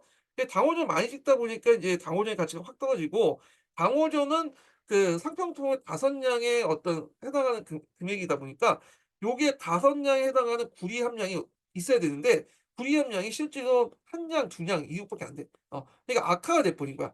그러니까 인제 사용하지 않고 이게 폐해가 많고 하니까 자 이거에 대해서 이제 사도는 뭐냐면 경사에 상납할 때 뭐냐면 엽전을 사용해라. 이게 가치가 떨어지는 이제 뭐냐면 나는 엽전이 그래도 이게 어느 정도 가치가 유지되니까 엽전 사용이다. 이런 내용이거든요. 그래서 요 관련된 내용을 보면 자 디귿의 목적을 잠깐 이게 디귿이요? 디귿의 목적을 서술할 거. 그래서 사도의 지방간들이 민간에게 엽전색을 거둬 조종에 납부할 때 강호조로 납부하면 폐단원인의 국고소실 보충하기 위해서다.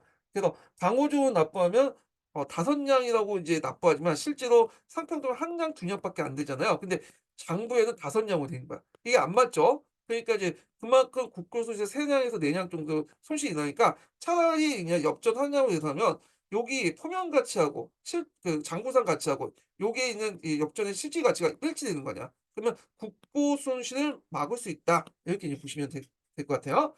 자, 그다음에 달을 보면 화폐의 가치가 높고 낮으면 날마다 다르고 때마다 변하여 마침내 물가가 크게 오르니 인민들의 공공과 피폐함이 지금보다 심각한 적이 없다. 그 이유를 이제 미뤄보건대 화폐의 본위가 확립되지 않는데 요때 본위 화폐라는 개념이 나오죠. 여기에서 은본위 화폐라는 거. 참고로 이 은본이라는 거는 태환제도가 아니에요.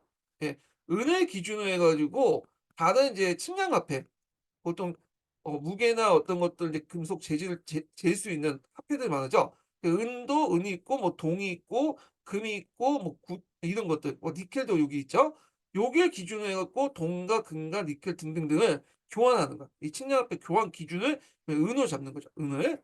자, 그래서 이제 있는데 통용되는 가격에 표준이 없기 때문이다. 자, 이에 따라 화폐제도 창설 시행하여 안으로는 일상에 사용하기 편리한 길을 열고 인민의 공금과 피폐함을 구제하며 바꾸는 통상모의 융성을 기하여 각국의 이익을 쟁탈에 맞서야 될 것이다. 이렇게 있는데 자 이거는 이제 알 수 있는 단서가 여기죠. 1892년. 그래서 이제 앞에서 얘기한 것처럼 1892년에 실시된 것은 신식화폐 조례예요. 신식화폐 조. 예. 그리고 이제 이거는 있고 이에 반해서 신식화폐 장정 2년 뒤 1894년에 있죠. 그래서 이걸 물어보는 거는 신식화폐 발행 장정을 물어보는 게 아니라 신식화폐 조례를 물어본 거예요. 그전에 실시했던 신식화폐 조례와 관련된 내용인데 그래 갖고 이을 화폐제도의 창설 시행하여인데 이건 은본위와 관련된 은하를 본위화폐로 하고 백동화를 보조화폐인데 백동화, 적동화, 항동화도 포함돼요. 여기는 안 나와 있지만 이렇게 있는데 여기 보시면 조사를 한 거 보니까 요 관련된 내용이 여기 있어요. 예. 그래 갖고 여기 어 백동화와 항동화, 적동화도 포함된다. 그래서 요건 제가 그 민족 백과사전 내용 있죠? 그걸 이제 편집한 내용이기 때문에 맞아요. 이거는요. 제가 적어 놓은 건 아니에요. 제가 뭐 판타지 소설로 해 갖고 적어 놓은 건 아니고 요거는 이제 맞고 그래서 요게 보시면 알겠지만 요 내용이나 지금 요 내용이나 별반 다를 게 없어. 그러니까 여기에서 물어보는 의도는 좋아. 의도보는 좋은데 신식화폐 발행 당정이나 신식화폐 조례나 내용은 본위화폐, 은본위화폐고 보조화폐로서 백동화 그다음에 적동화, 항동화 발행은 똑같은 거든요. 그러니까 요거는 약간 문제가 좀 그런 것 같아.